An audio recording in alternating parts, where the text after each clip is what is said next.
It doesn't have enough money to cover growing fire and police departments. Now it's considering raising the food and beverage tax for the first time since it was created in the 90s. WCIA 3's Jen Lask joins us live from downtown Champaign tonight. Jen, what are people saying about this idea?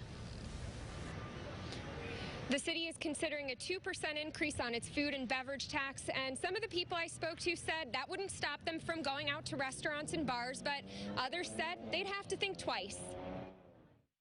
People can always elect not to eat out.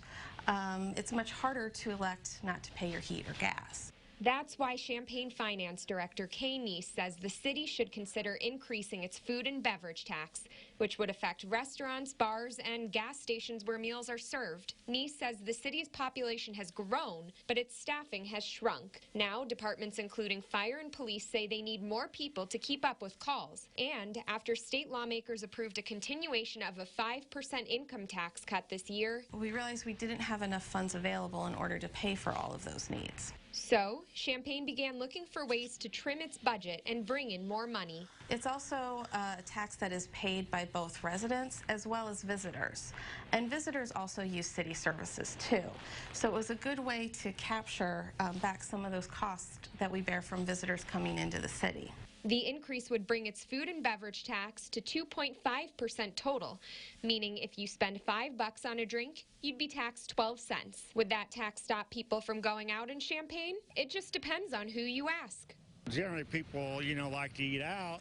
They're going to have to, they have to cut corners. We try to spend our money on food and entertainment at local places, so it probably isn't going to factor into my decision about where we're going to go.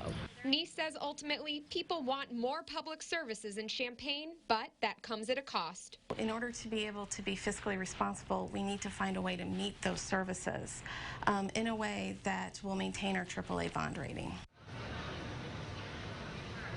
Champaign City Council has until September 30th to decide whether or not to raise the food and beverage tax. If it does get passed, it'll go into effect starting in January 2020. Live in Champaign, Jen Lask, WCIA 3, your local news leader. All right, Jen, thank you. Champaign started enforcing this tax back in 1998. Right now, it's at 0.5%, and it brings in around $1.55 million every year. The city talked about a 1.5% increase last night, which would bring in an extra $4.65 million annually.